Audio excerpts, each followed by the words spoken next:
أعوذ بالله من الشيطان الرجيم. بسم الله الرحمن الرحيم. ياسين والقرآن الحكيم إنك لمن المرسلين على صراط مستقيم تنزيل العزيز الرحيم لتنذر قوما ما أنذر آباؤهم فهم غافلون. لقد حق القول على أكثرهم فهم لا يؤمنون. إنا جعلنا في أعناقهم أغلالا فهي إلى الأذقان فهم مقمحون. وجعلنا من بين أيديهم سدا ومن خلفهم سدا فأغشيناهم فهم لا يبصرون. وسواء عليهم أأنذرتهم أم لم تنذرهم لا يؤمنون. إنما تنذر من اتبع الذكر وخشي الرحمن بالغيب فبشره بمغفرة وأجر كريم. إنا نحن نحيي الموتى ونكتب ما قدموا وآثارهم وكل شيء أحصيناه في إمام مبين. واضرب لهم مثلا أصحاب القرية إذ جاءها المرسلون إذ أرسلنا إليهم اثنين فكذبوهما فعززنا بثالث فقالوا إنا إليكم مرسلون. قالوا ما أنتم إلا بشر مثلنا وما أنزل الرحمن من شيء إن أنتم إلا تكذبون. قالوا ربنا يعلم إنا إليكم لمرسلون وما علينا إلا البلاغ المبين. قالوا إنا تطيرنا بكم لئن لم تنتهوا لنرجمنكم وليمسنكم منا عذاب أليم. قالوا طائركم معكم أئن ذكرتم بل أنتم قوم مسرفون. وجاء من أقصى المدينة رجل يسعى قال يا قوم اتبعوا المرسلين اتبعوا من لا يسألكم أجرا وهم مهتدون. وما لي لا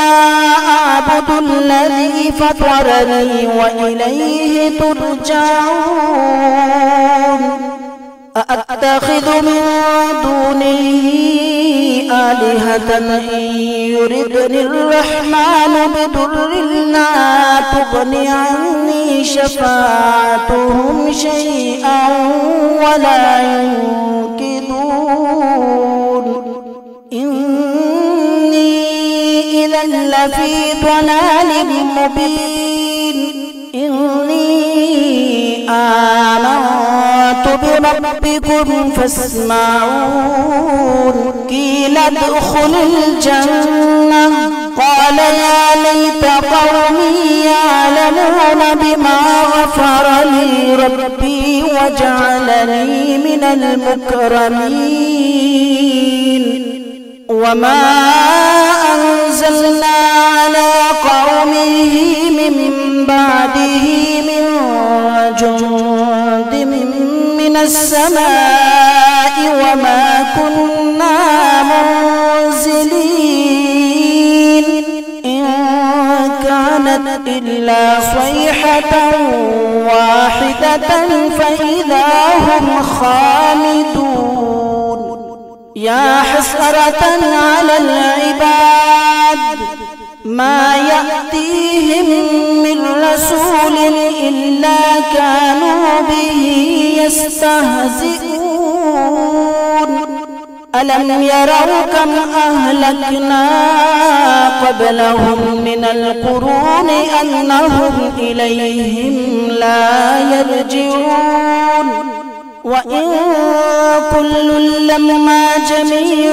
لدينا محضرون وآية لهم الأرض الميتة أحييناها وأخرجنا منها حبا فمنه يأكلون وجعلنا فيها جنات من نخيل وأعناب وفجرنا فيها من العيون ليأكلوا من ثمره وما عملته أيديهم أفلا يشكرون سبحان الذي خلق الأزواج كلها مما تنبت الأرض ومن أنفسهم ومما لا يعلمون وآية لهم الليل نسلخ منه النهار فإذا هم مظلمون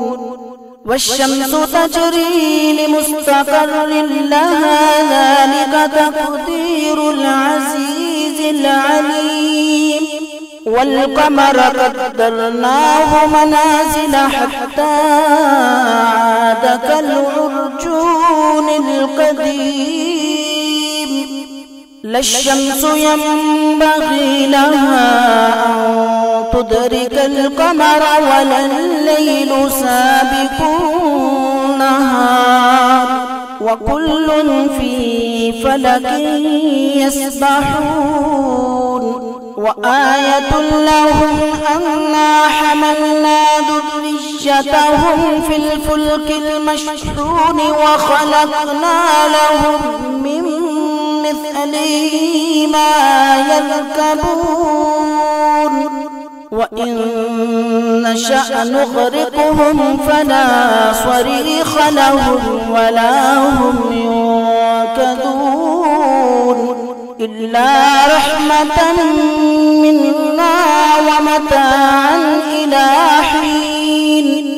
وإذا قيل لهم اتقوا ما بين أيديكم وما خلفكم لعلكم ترحمون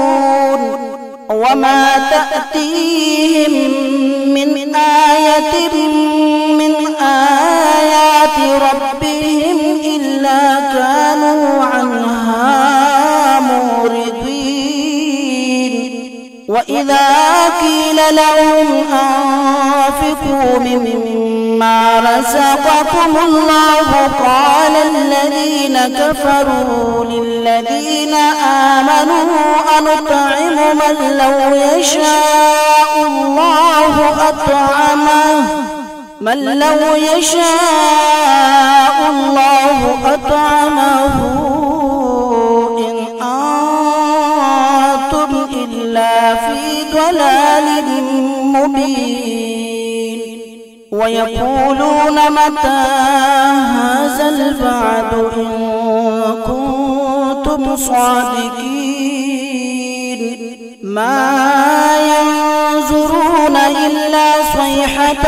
واحدة تأخذهم وهم يخصمون فلا يستطيعون توصية ولا إلى أهلهم يرجعون ونفخ في الصور فإذا هم من الأجداث إلى ربهم ينسلون قالوا يا ويلنا من بعثنا من مرقدنا هذا ما وعد الرحمن وصدق المرسلون إن كانت إلا صيحة واحدة فإذا هم جميع لدينا محضرون فاليوم لا تظلم نفس شيئا ولا تجزون إلا ما كنتم تعملون إن أصحاب الجنة اليوم في شغل فاكهون هم وأزواجهم في ظلال على الأرائك متكئون لهم فيها فاكهة ولهم ما يدعون سلام قولا من رب رحيم وامتازوا اليوم أيها المجرمون ألم أهد إليكم يا بني آدم ألا تعبدوا الشيطان إنه لكم عدو مبين وأن اعبدوني هذا صراط مستقيم ولقد أضل منكم جبلا كثيرا أفلم تكونوا تعقلون هذه جهنم التي كنتم توعدون اصلوها اليوم بما كنتم تكفرون اليوم نختم على أفواههم وتكلمنا أيديهم وتشهد أرجلهم بما كانوا يكسبون ولو نشاء لطمسنا على أعينهم فاستبقوا الصراط فأنى يبصرون ولو نشاء لمسخناهم على مكانتهم فما استطاعوا مضيا ولا يرجعون ومن نعمره ننكسه في الخلق أفلا يعقلون وما علمناه الشعر وما ينبغي له إن هو إلا ذكر وقرآن مبين لينذر من كان حيا ويحق القول على الكافرين أولم يروا أنا خلقنا لهم مما عملت أيدينا أنعاما فهم لها مالكون وذللناها لهم فمنها ركوبهم ومنها يأكلون ولهم فيها منافع ومشارب أفلا يشكرون واتخذوا من دون الله آلهة لعلهم ينصرون لا يستطيعون نصرهم وهم لهم جند محضرون فلا يحزنك قولهم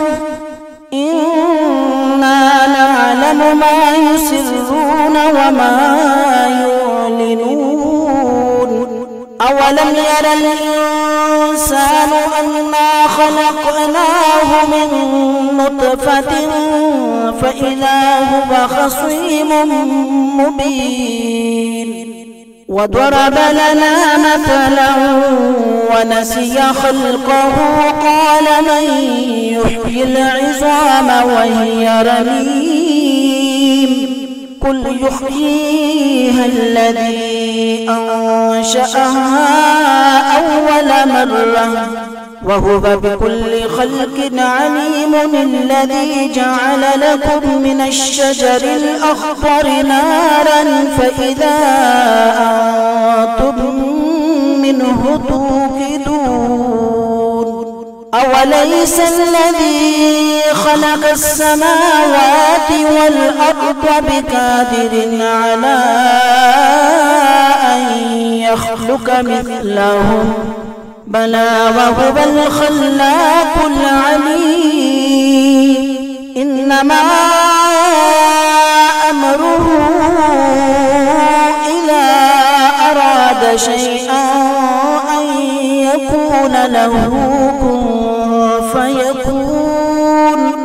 فسبحان الذي بيده ملكوت كل شيء وإليه ترجعون بسم الله الرحمن الرحيم الرحمن علم القرآن خلق الإنسان علمه البيان الشمس والقمر بحسبان والنجم والشجر يسجدان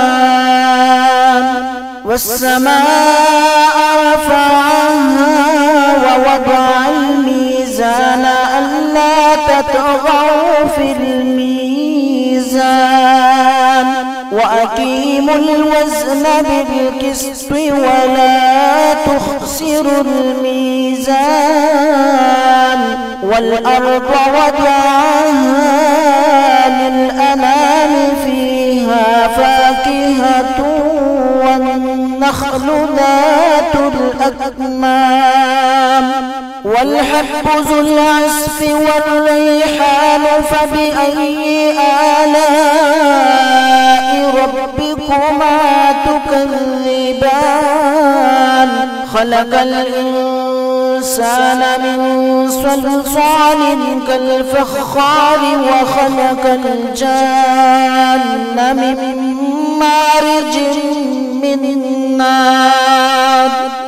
فبأي آلاء ربكما تكذبان رب المشرقين ورب المغربين فبأي آلاء ربكما تكذبان مرج البحرين يلتقيان بينهما برزخ لا يبغيان فبأي آلاء ربكما تكذبان يخرج منهما اللؤلؤ والمرجان فبأي آلاء ربكما تكذبان وله الجوار المنشآت في البحر كالأعلام فبأي آلاء ربكما تكذبان كل من عليها فان ويبقى وجه ربك ذو الجلال والإكرام فبأي آلاء ربكما تكذبان يسأله من في السماوات والأرض كل يوم هو في شأن فبأي آلاء ربكما تكذبان سنفرغ لكم أيها الثقلان فبأي آلاء ربكما تكذبان يا معشر الجن والإنس إن استطعتم أن تنفذوا من أقطار السماوات والأرض فانفذوا لا تنفذون إلا بسلطان فبأي آلاء ربكما تكذبان يرسل عليكما شواظ من نار ونحاس فلا تنتصران فبأي آلاء ربكما تكذبان فإذا انشقت السماء فكانت وردة كالدهان فبأي آلاء ربكما تكذبان فيومئذ لا يسأل عن ذنبه إنس ولا جان فبأي آلاء ربكما تكذبان يعرف المجرمون بسيماهم فيؤخذ بالنواصي والأقدام فبأي آلاء ربكما تكذبان هذه جهنم التي يكذب بها المجرمون يطوفون بينها وبين حميم آن فبأي آلاء ربكما تكذبان ولمن خاف مقام ربه جنتان فبأي آلاء ربكما تكذبان ذواتا أفنان فبأي آلاء ربكما تكذبان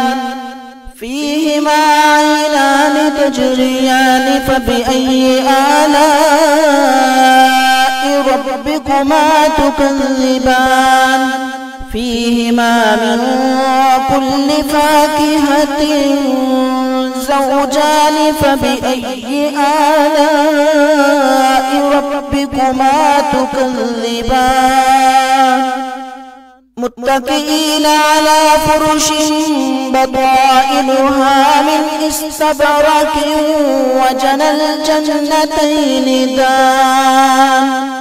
فبأي آلاء ربكما تكذبان فيهن قاصرات الطرف لم يطمثهن إنس قبلهم ولا جان فبأي آلاء ربكما تكذبان كأنهن الياقوت والمرجان فبأي آلاء ربكما تكذبان هل جزاء الإحسان إلا الإحسان فبأي آلاء ربكما تكذبان ومن دونهما جنتان فبأي آلاء ربكما تكذبان مدهامتان فبأي آلاء ربكما تكذبان فيهما عينان نضاختان فبأي آلاء ربكما تكذبان فيهما فاكهة ونخل ورمان فبأي آلاء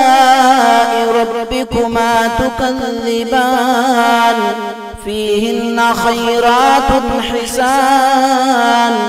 فبأي آلاء ربكما تكذبان حور مقصورات في الخيام فبأي آلاء ربكما تكذبان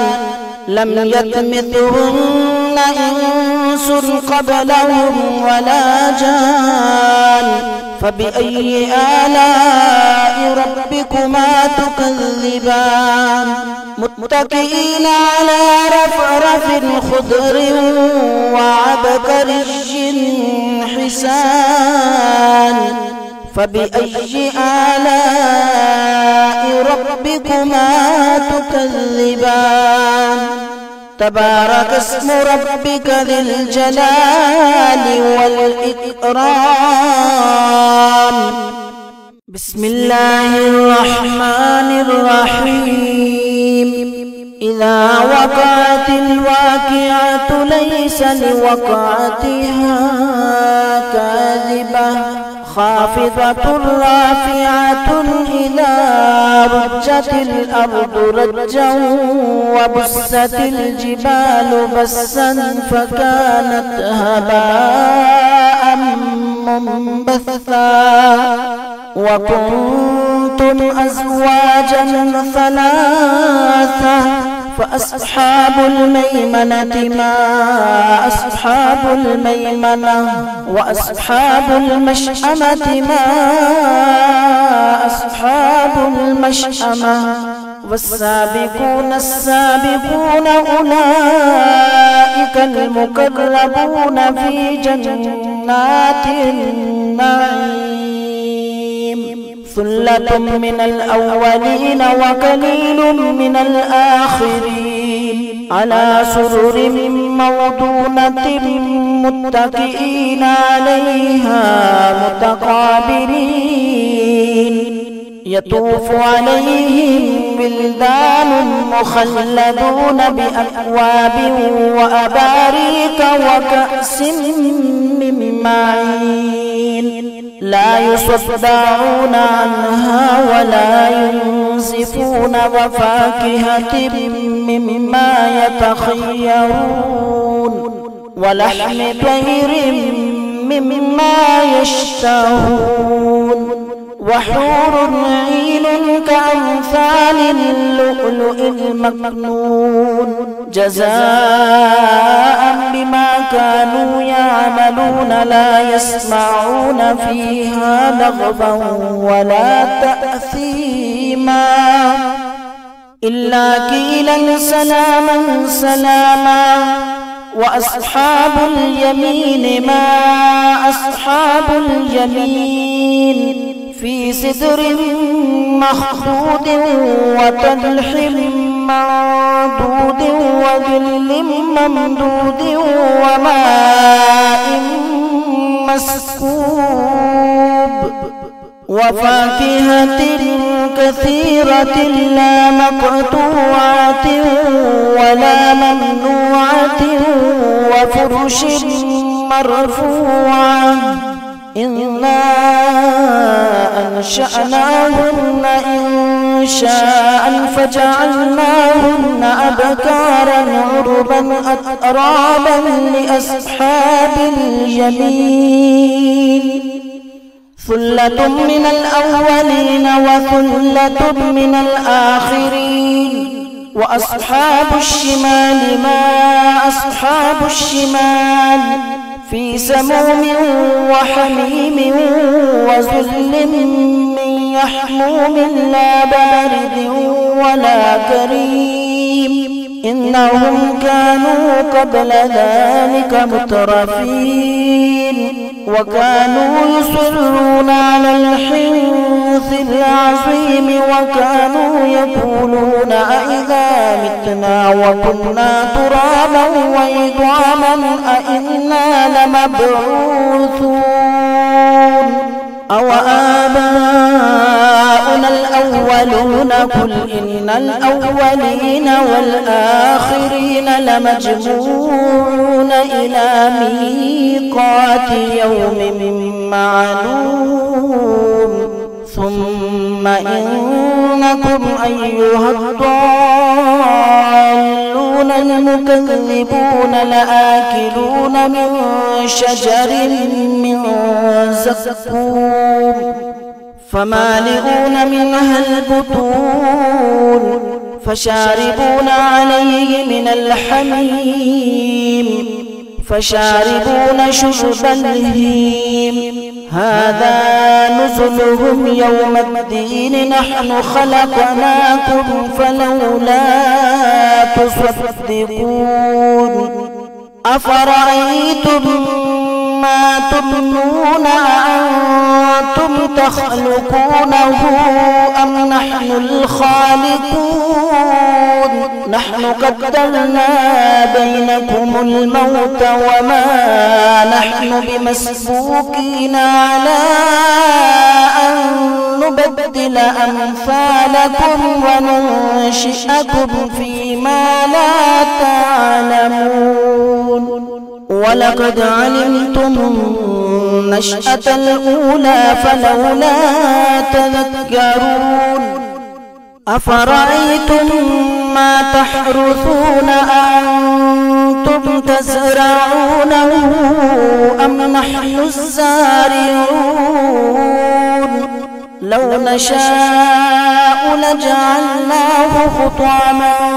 فظلتم تفكهون إنا لمغرمون بل نحن محرومون أفرأيتم الماء الذي تشربون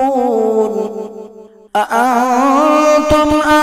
أنزلتموه من المزن أم نحن المنزلون لو نشاء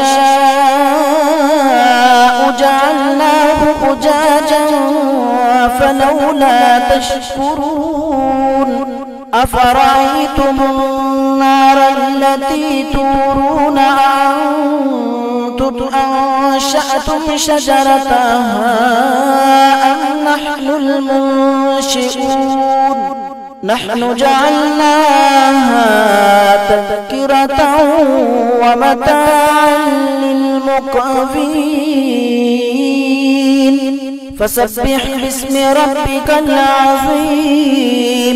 فلا أقسم بمواقع النجوم وإنه لقسم لو تعلمون عظيم إنه لقرآن كريم في كتاب مكنون لا يمسه إلا المطهرون تنزيل من رب العالمين أفبهذا الحديث أنتم مدهنون وتجعلون رزقكم أنكم تكذبون فلولا إذا بلغت الحلقوم وأنتم حينئذ تنظرون ونحن أقرب إليه منكم ولكن لا تبصرون فلولا إن كنتم غير مدينين ترجعونها إن كنتم صادقين فأما إن كان من المقربين فروح وريحان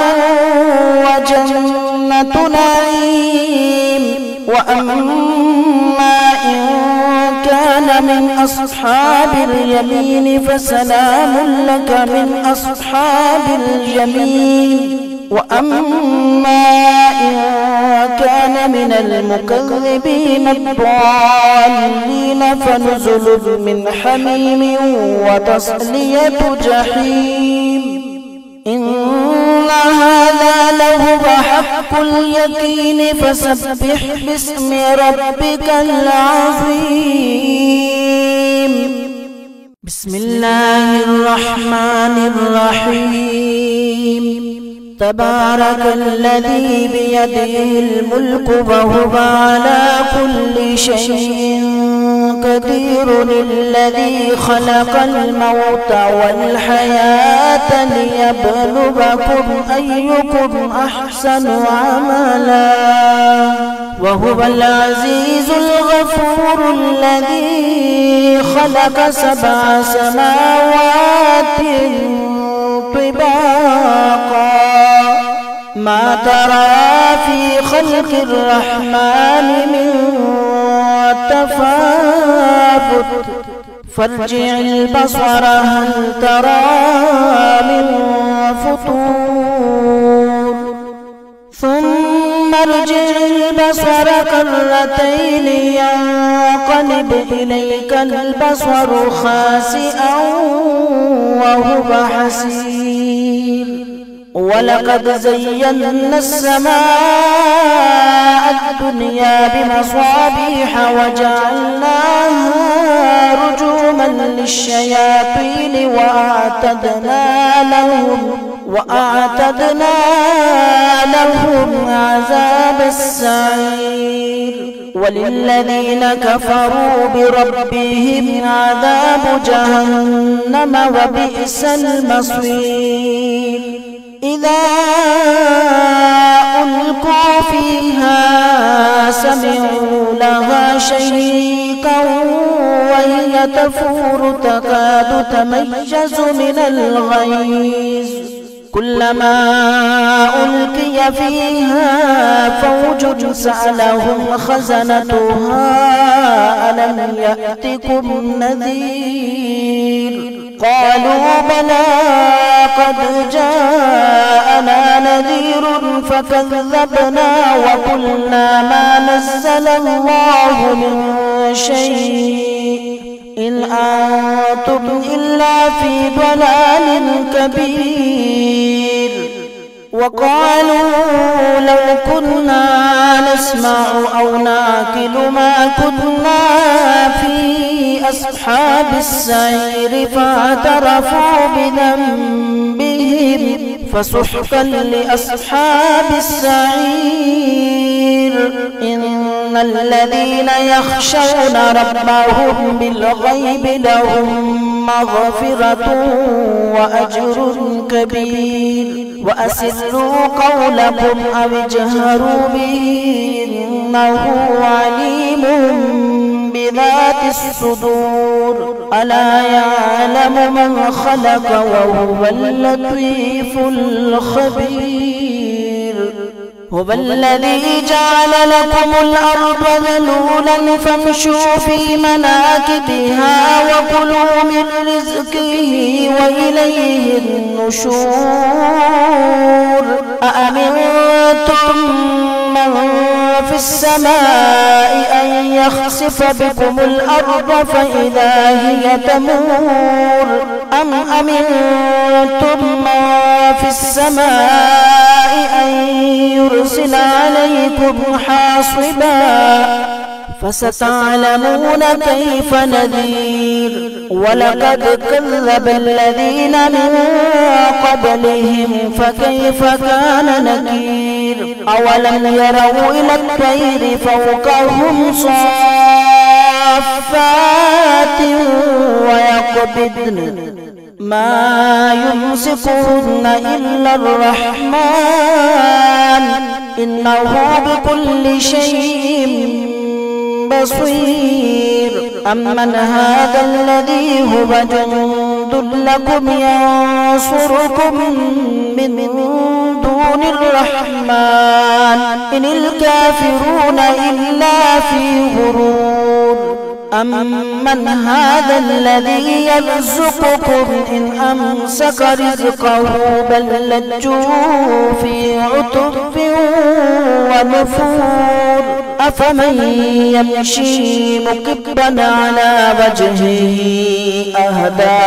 أمن يمشي سويا على صراط مستقيم قل هو الذي أنشأكم وجعل لكم السمع والأبصار والأفئدة قليلا ما تشكرون قل هو الذي ذرأكم في الأرض وإليه تحشرون ويقولون متى هذا الوعد إن كنتم صادقين قل إنما العلم عند الله وإنما أنا نذير مبين فلما رأوه زلفة سيئت وجوه الذين كفروا وقيل هذا الذي كنتم به تدعون قل أرأيتم إن أهلكني الله ومن معي أو رحمنا فمن يجير الكافرين من عذاب أليم قل هو الرحمن آمنا به وعليه توكلنا فستعلمون من هو في ضلال مبين قل أرأيتم إن أصبح ماؤكم غورا فمن يأتيكم بماء معين بسم الله الرحمن الرحيم يا أيها المزمل قم الليل إلا قليلا نصفه أو انقص منه قليلا أو زد عليه ورتل القرآن ترتيلا إنا سنلقي عليك قولا ثقيلا إن ناشئة الليل هي أشد وطئا وأقوم قيلا إن لك في النهار سبحا طويلا واذكر اسم ربك وتبتل إليه تبتيلا رب المشرق والمغرب لا إله إلا هو فاتخذه وكيلا واصبر على ما يقولون واهجرهم هجرا جميلا وذرني والمكذبين أولي النعمة ومهلهم قليلا إن لدينا أنكالا وجحيما وطعاما ذا غصة وعذابا أليما يوم ترجف الأرض والجبال وكانت الجبال كثيبا مهيلا إنا أرسلنا إليكم رسولا شاهدا عليكم كما أرسلنا إلى فرعون رسولا فعصى فرعون الرسول فأخذناه أخذا وبيلا فكيف تتقون إن كفرتم يوما يجعل البلدان شيبا السماء منفطر به كان وعده مفعولا إن هذه تذكرة فمن شاء اتخذ إلى ربه سبيلا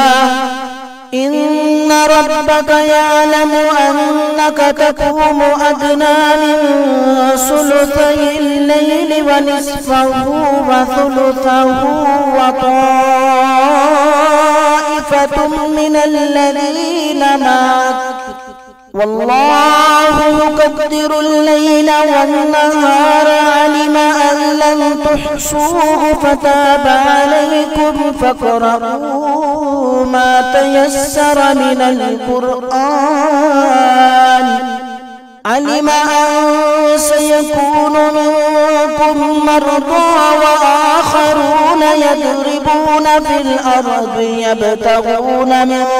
فضل الله وآخرون يقاتلون في سبيل الله